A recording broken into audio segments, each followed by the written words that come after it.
कांग्रेस मोदी की कब्र खोदने में व्यस्त है और मोदी गरीब का जीवन आसान बनाने में व्यस्त है। A few moments later. पिछले 10 दिनों में चौथी बार तेल के दाम में बढ़ोतरी की गई है। पेट्रोल ₹2.61 महंगा हो गया है तो डीजल की कीमतों में ₹2.71 की बढ़ोतरी की गई है। वाह क्या सीन है। तो भैया देखा क्या गजब का अमृत काल चल रहा है। 10 दिन में 4 बार पेट्रोल डीजल का रेट बढ़ गया। तो लल्लन भैया इसमें हैरानी की क्या बात है। मैंने तो पहले ही कहा था कि लूट कर खाएगी ये सत्ता, अभी महंगाई का दौर है और एक दिन बिक जाएगी चड्डी भी, क्योंकि चौकीदार ही चोर है।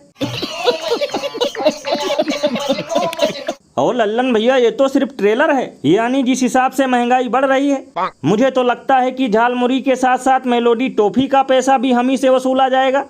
मतलब 100 रुपए में सिर्फ 10 ml पेट्रोल डीजल मिलेगा। सिलेंडर का रेट स्प्लेंडर के बराबर पहुंच जाएगा और आटा दाल तो सुनार की दुकान में बिकने लगेगा।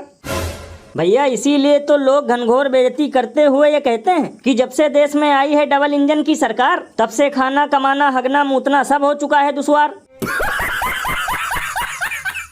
ये बड़ी अच्छी बात कही आप।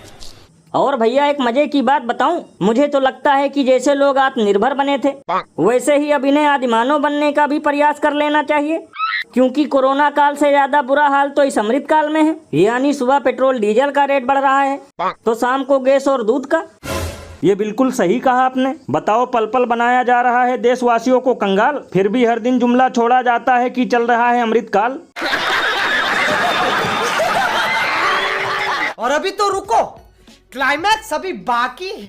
और जितने पेड़ अभी दिल्ली में आप कभी रोड साइड पे जाके देखिएगा, आपको जो पेड़ दिखाई देंगे वो सफेदे के पेड़, कीकर, बबूल, इस तरह के जो पेड़ होते हैं जो ऑक्सीजन गिवर नहीं है। कितने तेजस्वी लोग हैं हमारे पास, कितने शानदार विचार रखते हैं जी। तो भैया सुना, दिल्ली की सीएम रेखा गुप्ता का कहना है कि सफेदा, कीकर और बबूल के पेड़ ये ऑक्सीजन नहीं देते।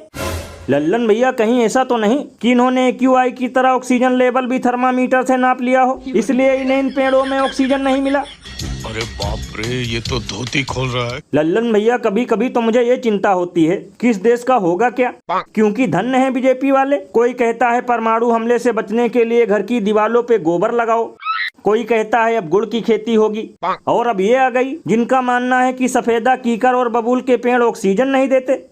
भैया इसीलिए तो इस पर महान कवि बाबा लपेटू दास ने कहा है कि बीजेपी पार्टी नहीं है नमूनों का भंडार, इसीलिए तो भरी जवानी में लोग रहे हैं स्वर्ग सिधार। और भैया एक अंदर की बात बताऊं, जैसे लोग लाडली बहनों को हर महीने 2500 रुपए नहीं दे रहे, हवाई चप्पल वाले युवाओं को रोजगार नहीं दे रहे, वैसे इन्हें लगता है कि ये पेड़ भी बेकार है और ये भी देश को कुछ नहीं दे रहा। ये बिल्कुल सही कहा आपने। बताओ पहले भी पक्षियों को बदनाम कर रहे थे और अब पेड़ पौधों को कर रहे हैं।